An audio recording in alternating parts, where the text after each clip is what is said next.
A 7-year-old girl collapsed in the snow outside a billionaire's mansion. She whispered 7 words that would shatter his world. "Sir, my mama didn't come home last night." What he found when he went looking for her mother would expose a truth he'd been blind to his entire life. And what happened next? Well, it changed all 3 of them forever. This is a story about a child's desperate journey through a blizzard, a mother who gave everything, and a man who had everything except what mattered most. Stay with me, because by the end, you'll understand why one frozen morning became the warmest moment of their lives. Welcome to Voice of Granny. While you are here, please hit the subscribe button and comment your view on the story and where you're watching from. Let me tell you about a morning that changed 3 lives forever. It was the kind of winter day that makes you want to stay inside, wrapped in blankets, away from the world. But not everyone has that choice. In the busy streets of Seattle, where the rain usually falls but snow is rare, a blizzard had swept through overnight. The city wasn't ready for it. Buses stopped running. Cars slid on icy roads. And in the middle of all this chaos, a little girl was walking alone. Her name was Lily. She was 7 years old, and she wore a pink jacket that used to be bright but had faded from too many washes. Her boots had holes in them. Snow seeped through with every step. Her small hands were red from the cold, and her breath came out in little clouds that disappeared into the freezing air. Lily had been walking since dawn. Her eyes scanned every corner, every street, every face she passed. She was looking for someone. Her mother. You see, Lily's mother, Grace, worked as a cleaner at one of the big tech campuses on the edge of the city. She worked the night shift, cleaning offices while everyone else slept. No matter how tired Grace was, she always came home before Lily woke up. Always. She would slip into their tiny apartment, kiss Lily's forehead, and whisper, "Mama's home, baby." But last night, she didn't come home. Lily woke up to an empty apartment. No smell of coffee. No sound of her mother humming in the kitchen. Just silence. And fear. She put on her jacket, grabbed her little backpack with her stuffed rabbit inside, and went looking. First, she walked to the bus stop where her mother usually got off. Nothing. Then she tried walking toward the place her mother worked, but it was so far, and the snow was so deep. She remembered something her mother once told her during a thunderstorm when Lily was scared. "If you ever need help, baby, find someone kind. Or go to the big building on the hill. The man who lives there, he helps people." Lily had never been there. She didn't even know the man's name. But she knew the building. Everyone did. It sat on top of Queen and Hill, surrounded by tall iron gates and trees. People called it the glass house because parts of it sparkled like diamonds. So Lily turned and started climbing the hill. Her little legs burned. Her lungs ached. The wind pushed against her like it didn't want her to go any further. But she kept going. When she finally reached the gates, she stopped. They were so tall, so shiny. She looked up at a small camera on the post and wondered if anyone could see her. She wanted to press the button, to call for help, but her fingers were too numb to move. The wind howled. Snow swirled around her. And suddenly Lily's legs gave out. She crumpled to the ground, her backpack slipping off her shoulder. The world started to blur. Then she heard a voice. Deep. Urgent. "Hey! Someone's out there." The gates buzzed and swung open. A man ran toward her, his long coat flying behind him. He dropped to his knees in the snow and scooped her up before she could fall completely. "I've got you," he said, wrapping his coat around her tiny body. "You're safe now." His name was Daniel Rivers. He was 41 years old and one of the wealthiest tech entrepreneurs in the Pacific Northwest. He owned a company that designed software for hospitals, helping doctors save lives. People called him brilliant, driven, untouchable. But right now, holding this freezing child in his arms, he wasn't thinking about business. He was thinking about how light she felt, how cold her skin was, how wrong it was that a little girl was alone in a snowstorm. "What's your name, sweetheart?" he asked as he carried her inside. Lily's lips trembled. She whispered so quietly he almost didn't hear her. "Lily. My mama didn't come home." Daniel's heart clenched. He shouted to his staff as he rushed through the door.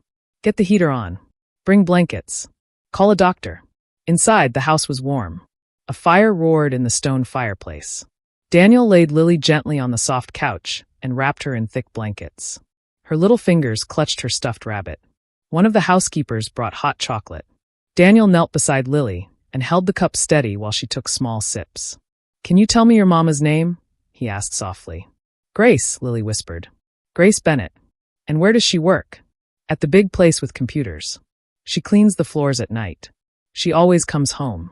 Always. Lily's voice cracked. But she didn't. Did I do something wrong? Daniel shook his head quickly. No. You did everything right. You were so brave to come here. He pulled out his phone and started making calls. Within minutes, he had his assistant on the line. I need you to search our employee records. Grace Bennett. She works night shift cleaning services. Find out where she is. Now. There was a pause. Then his assistant's voice came back, uncertain. Sir, she's listed as staff for the Cascade campus. But there's no record of her clocking out last night. Daniel's jaw tightened. His company contracted cleaning services, but he'd never thought much about the people who did that work. They were invisible to him. Just another line in a budget report. Not anymore. Get the car ready, Daniel said, his voice firm. We're going to find her. He looked down at Lily, who was finally starting to warm up, her eyes drooping with exhaustion. You're coming with me, he said gently.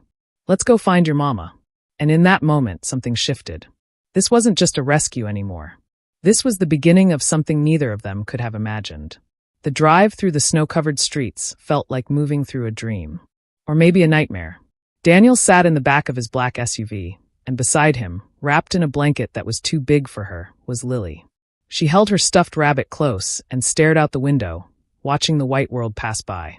We're going to find her, Daniel said, more to himself than to Lily. She looked up at him with those big, tired eyes. Promise? He wanted to promise. God, he wanted to. But he'd learned long ago not to make promises he couldn't keep.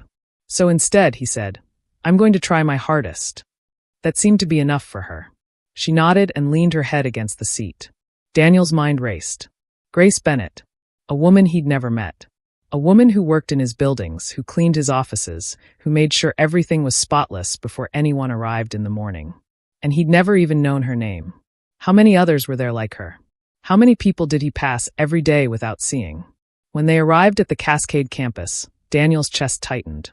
The building was enormous, all glass and steel, gleaming even in the gray winter light. It looked impressive, successful. But right now it felt cold. His assistant met them at the entrance. Sir, I've located the night shift supervisor. He's waiting inside. Daniel took Lily's hand. It was so small in his. Stay close to me, okay? She nodded. Inside, the building was buzzing with activity. Employees moved quickly, typing on laptops, talking on phones. No one looked twice at the CEO walking through with a little girl. They were all too busy. The supervisor was a nervous man with thinning hair and a clipboard clutched to his chest. Mr. Rivers, I wasn't expecting. Where's Grace Bennett? Daniel interrupted. I don't know, sir. She clocked in last night, but you don't know where she is now. The supervisor shifted uncomfortably. We have a lot of cleaning staff, sir. It's hard to keep track of everyone. Daniel felt anger rise in his chest, but he pushed it down. Getting angry wouldn't help. Show me where she was working last night. They walked through the building, past empty offices and conference rooms. Finally, they reached a hallway near the back. At the end was a small room marked staff only. Daniel pushed the door open. And there she was. Grace Bennett lay curled on the floor beside a row of lockers. Her cleaning uniform was soaked with sweat. Her face was pale, almost gray. She wasn't moving. Mama! Lily screamed and tried to run forward, but Daniel caught her. Wait, sweetheart. Let me check first. He handed Lily to his assistant and rushed to Grace's side. He pressed his fingers to her neck, searching for a pulse. There. Faint, but there. She's alive, he said, relief flooding through him. Call an ambulance. Now. But even as he said it, he knew it would take too long. The roads were icy. Traffic was a mess. No, he said, scooping Grace into his arms. She was light, too light. We're taking her ourselves. Moo. They rushed back to the SUV. Daniel laid Grace across the back seat, her head in his lap. Lily sat beside them, holding her mother's hand and crying. Mama, wake up. Please wake up. Daniel's driver sped through the streets as fast as he dared. Every red light felt like an eternity. Every turn felt too slow. Daniel looked down at Grace. She was young, maybe in her early 30s. Her hair was tied back in a messy ponytail. Her hands were rough, calloused from hard work. This was someone's mother. Someone's entire world. And she'd collapsed from exhaustion in his building, and no one had even noticed. How long has she been working for us? Daniel asked his assistant, who was on the phone with HR. Records show 3 years, sir. She's been picking up extra shifts for the past 4 months. Sometimes 12, 14 hours in a row. Daniel closed his eyes. Why? Her file says she's a single mother. Sole income. No benefits. No benefits. No health insurance. No sick days. Just endless hours of work to keep a roof over her daughter's head. When they reached the hospital, everything became a blur. Doctors rushed out. Grace was lifted onto a stretcher.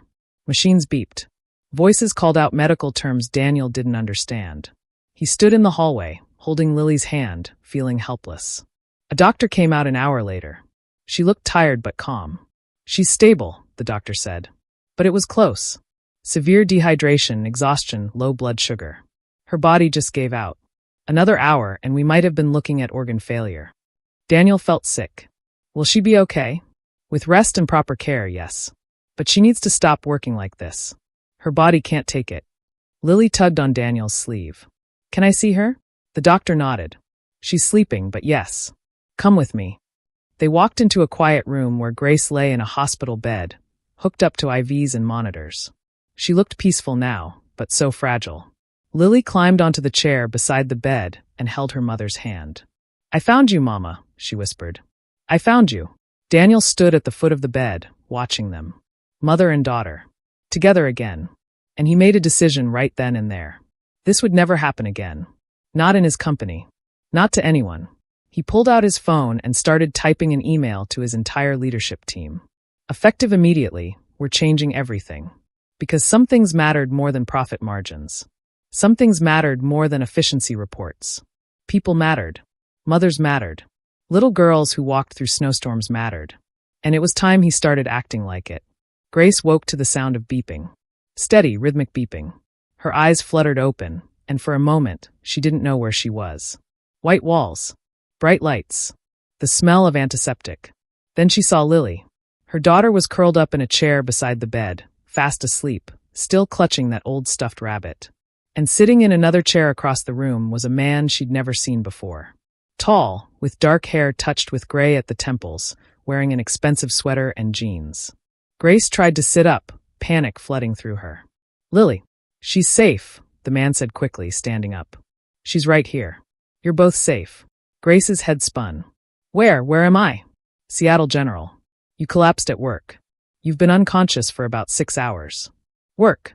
The word hit her like a punch. Oh no. No. I have to go back. They'll fire me. I can't lose this job. She tried to swing her legs out of bed, but the room tilted dangerously. The man moved forward, gently pressing her shoulder. You're not going anywhere, he said firmly but kindly. And no one's firing you. Please just rest. Grace looked at him, really looked at him for the first time. There was something in his eyes. Concern. Real concern. Who are you? She whispered. My name is Daniel Rivers. I own the company that contracts your cleaning service. Grace's stomach dropped. The owner.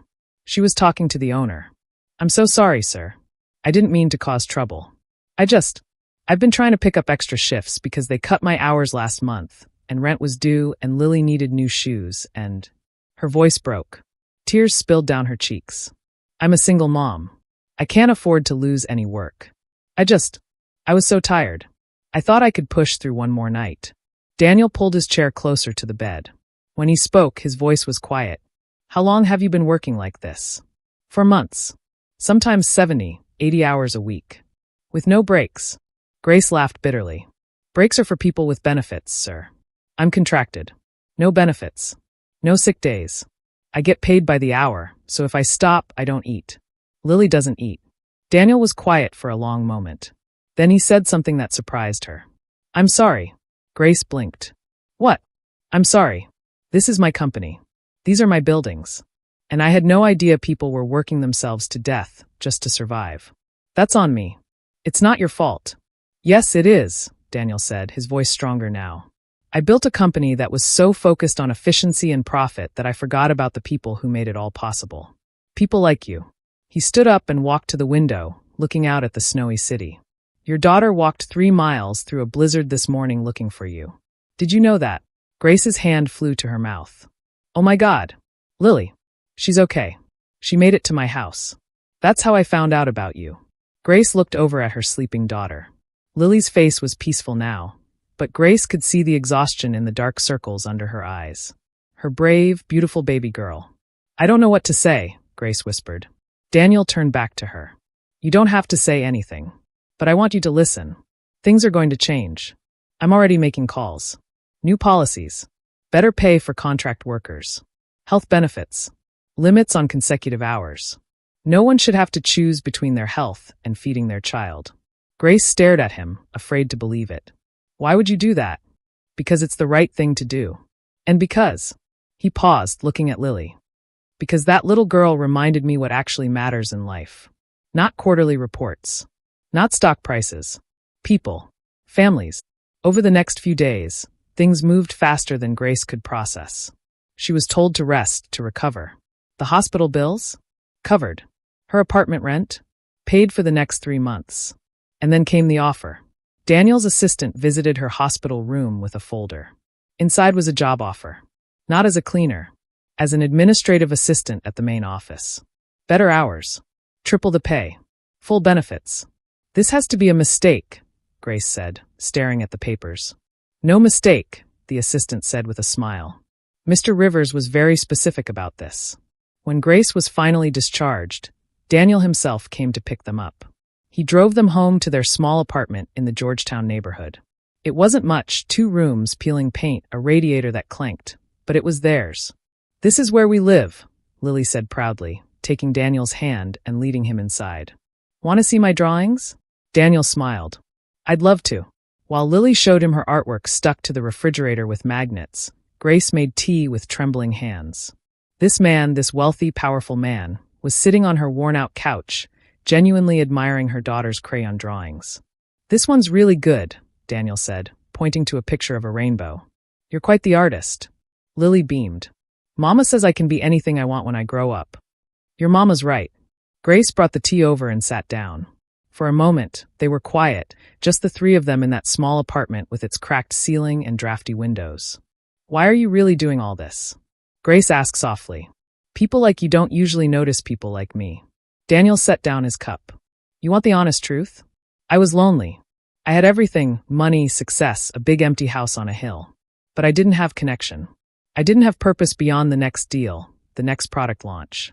And then Lily knocked on my gate, and suddenly, everything felt real again. He looked at Grace, and something passed between them.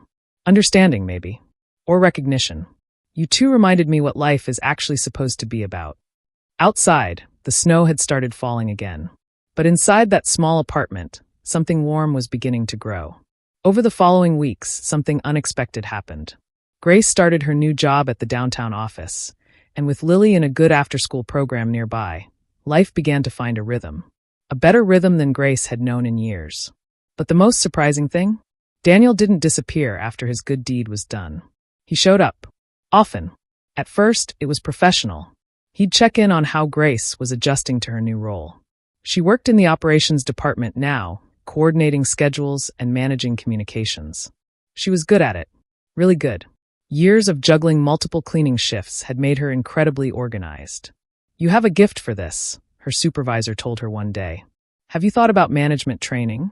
Grace had laughed. She'd barely finished high school. Management? That was for other people. But the supervisor was serious. Then Daniel started showing up for other reasons. He'd stop by Grace's desk with coffee. I noticed you like vanilla lattes, he'd say casually, as if it was nothing. But it was something. It meant he'd been paying attention. When Lily's after-school program had a holiday party, Daniel asked if he could come. You don't have to, Grace said quickly. I know you're busy. I'd like to, he said simply. If that's okay. So he came. He sat in a tiny chair made for children, ate cookies shaped like snowmen, and helped Lily build a gingerbread house that immediately collapsed. They laughed so hard that other parents turned to look. One of the other mothers leaned over to Grace. Your husband is wonderful with her. Grace started to correct her, but the words caught in her throat. Because the truth was, Daniel was wonderful with Lily. And Lily adored him. She'd started calling him Mr. Daniel, and then just Daniel. And then one day, Grace overheard her telling another kid at the program. That's my friend. He saved me from the snow. But it wasn't just about Lily. Grace found herself looking forward to seeing Daniel too. The way he listened when she talked, really listened, like her words mattered. The way he asked her opinion on things at work and actually implemented her suggestions. The way he looked at her sometimes, when he thought she wasn't watching. One evening, after a particularly long day, Daniel offered to drive them home. It was raining, and Grace had been dreading the bus ride. "Are you sure?" she asked. "Grace, I'm sure." In the car, Lily fell asleep in the back seat, hugging her rabbit. Daniel drove carefully through the wet streets, the windshield wipers keeping rhythm. "Can I ask you something?" Grace said quietly. "Anything. Why don't you have a family? I mean, you're successful, smart. I'm surprised you're not married." Daniel was quiet for a moment. "I was engaged once. About 10 years ago. But she said I was married to my work. And she was right. I chose the company over her, over everything. After that, I just threw myself into building the business even more. It was easier than dealing with what I'd lost. Do you regret it?" "Every day." He glanced at her. "Until recently." The car felt suddenly smaller. Warmer. "Grace, I need to tell you something," Daniel said as they pulled up to her building. "This, you and Lily, this isn't charity for me. It stopped being that the moment I met you. You've changed my life. Both of you have. And I know there's a power imbalance here, and I don't want to make you uncomfortable, but I just need you to know." "I know," Grace said softly, reaching over to touch his hand. "I feel it too." Their eyes met. And for the first time in years, Grace felt something she thought she'd forgotten. Hope. Not just for survival, but for happiness. The turning point came on a Saturday in late January. Daniel had invited them to his house for dinner. Grace had been there before, but always briefly. This time felt different. More intimate. He cooked. Actually cooked. Spaghetti with homemade sauce, garlic bread, a salad. It wasn't fancy, but it was made with care. After dinner, they sat by the fireplace. Lily had discovered Daniel's collection of old vinyl records and was spinning in circles to jazz music. Grace and Daniel sat on the floor, backs against the couch, watching her. "She's happy," Grace said, smiling. "I haven't seen her this carefree in. I can't remember how long." "You're happy too," Daniel observed. "I can tell." Grace looked at him. "I am. For the first time in forever, I'm not just surviving. I'm actually living. And that's because of you." "No," Daniel said, shaking his head. "It's because of you. Your strength, your courage, your refusal to give up even when everything was falling apart. You did that. I just opened a door." "You opened more than a door, Daniel." He turned to face her fully. "Grace, I need to be honest with you. I'm falling in love with you. With both of you. And I know that might sound crazy because we haven't known each other that long, but I've never been more certain of anything in my life." Grace's breath caught. "Daniel, you don't have to say anything right now," he said quickly. "I just needed you to know. No pressure. No expectations. I couldn't keep it inside anymore." Grace looked at him. This man who had saved her daughter. Who had changed her life. Who had shown her what kindness looked like when it wasn't transactional. "I'm falling in love with you too," she whispered. And then, with Lily dancing in the background and the fire crackling beside them, Daniel leaned in and kissed her. Gentle. Tender. Full of promise. When they pulled apart, Lily had stopped dancing and was staring at them with wide eyes. "Does this mean Daniel can be my daddy?" she asked innocently. Both adults laughed, and Grace pulled her daughter into a hug. "We'll talk about that, baby." "But yes. Maybe. Someday." Daniel wrapped his arms around both of them. And for the first time in 41 years, his big empty house felt like a home. 3 months later, spring had begun to push winter away. The snow melted. Cherry blossoms bloomed along the Seattle streets. And in that time, everything had shifted in the most beautiful way. Grace had moved up to a senior coordinator role. She was thriving in ways she never imagined possible. Lily was enrolled in a better school, one with art programs and music classes. She was making friends, laughing more, growing. And Daniel? He was different too. The people at his company noticed. He smiled more. He knew employees' names now, not just the executives. He'd implemented sweeping changes to how contract workers were treated, better pay, benefits, protection. Other companies in Seattle started following his lead. But the biggest change was invisible to most people. It was in the way he'd come alive again. How he'd stopped defining himself by his work and started defining himself by his relationships. He and Grace saw each other almost every day now. Sometimes it was simple, coffee before work, lunch in the park, dinner at one of their places. Other times it was more significant. Weekend trips to the mountains, teaching Lily to skip stones at the beach, family movie nights. Yes, family. That's what they'd become. One evening in early April, Daniel asked Grace to meet him at a special place. He picked her up at sunset, but Lily stayed behind with his housekeeper, who had become like a grandmother to her. "Where are we going?" Grace asked as they drove. "You'll see." He took her to Cary Park, a small overlook with a stunning view of the city skyline, the Space Needle, and Mount Rainier in the distance. The sky was painted in shades of pink and gold. They stood at the railing, looking out over the city where their lives had collided that snowy morning. "This is where I used to come when I felt lost," Daniel said quietly. "I'd stand here and look at all those buildings, all that success I'd built, and feel nothing. Empty." He turned to face her. "Grace, 3 months ago, a little girl knocked on my gate in the snow, and I thought I was saving her. But the truth is, you too saved me. You gave me purpose again. You gave me joy. You gave me a reason to come home every night." Grace's eyes filled with tears. "Daniel, let me finish," he said, smiling. "Please." He reached into his pocket and pulled out a small box. Grace's hand flew to her mouth. "I know this might seem fast to some people," Daniel continued, dropping to one knee. "But I've never been more certain of anything. You are the strongest, most compassionate, most incredible woman I've ever met. And Lily is the light of my life. I want to be there for both of you, not as a helper or a friend, but as family. Real family." He opened the box. Inside was a simple, elegant ring with a single diamond. "Grace Bennett, will you marry me? Will you and Lily let me love you both for the rest of my life?" Tears streamed down Grace's face. She couldn't speak, so she just nodded. Again and again, laughing through her tears. "Yes," she finally managed. "Yes, Daniel. Yes." He slid the ring onto her finger and stood, pulling her into his arms.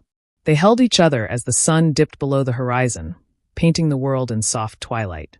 "I love you," Grace whispered against his chest. "I love you too. Both of you. So much."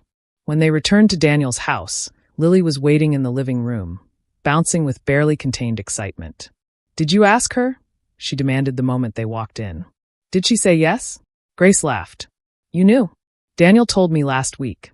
Lily ran over and hugged them both. "He asked if it was okay. And I said yes, Mama. I said yes because I want Daniel to be my daddy for real." Grace knelt down to her daughter's level. "Are you sure, baby? This is a big change." Lily nodded seriously. "He saved us, Mama. And now we get to keep him forever." Daniel crouched beside them, and the three of them held each other, a small circle of love in that big house. The wedding was small and simple. Just close friends, a few co-workers, and the people who mattered most. They held it in the spring, in a garden filled with flowers. Lily was the flower girl, proudly walking down the aisle in a yellow dress that made her look like sunshine. When Daniel and Grace exchanged vows, there wasn't a dry eye in the crowd. "You walked into my life in a storm," Daniel said, his voice thick with emotion. "And you became my shelter, my home, my everything." "You saw me when I was invisible," Grace replied, tears streaming down her face. "You gave me hope when I had none. You gave my daughter a father. You gave us a future." After they were pronounced husband and wife, Lily ran up and hugged them both. "We're a real family now," she shouted. And they were. Later that evening, after the celebration had ended and the guests had gone home, the three of them sat in the living room of what was now their home. Lily was falling asleep on the couch between them, holding her stuffed rabbit. "Do you remember that morning?" Grace asked Daniel softly. "When Lily knocked on your gate?" "Every detail," he said. "I remember thinking my life was perfect before that day. Successful. Complete. But I was so wrong. What is it now?" Grace asked. Daniel looked at his wife and his daughter, at this family he never knew he was missing. "Now, it's full. Finally, wonderfully full." Outside, a gentle rain began to fall. Not a storm this time. Just a soft, steady rain that nourished the earth and made things grow. And inside, three people who had found each other in the snow sat together in the warmth, no longer alone, no longer afraid. They were home. The end. Sometimes the greatest gifts come wrapped in the coldest storms. Sometimes a single act of kindness can change everything. And sometimes when we open our hearts to help others, we discover that we're the ones who needed saving all along. Thank you for being here with us through this journey. If this story touched your heart, share it with someone who needs to hear it. Because we all have the power to be someone's shelter in the storm.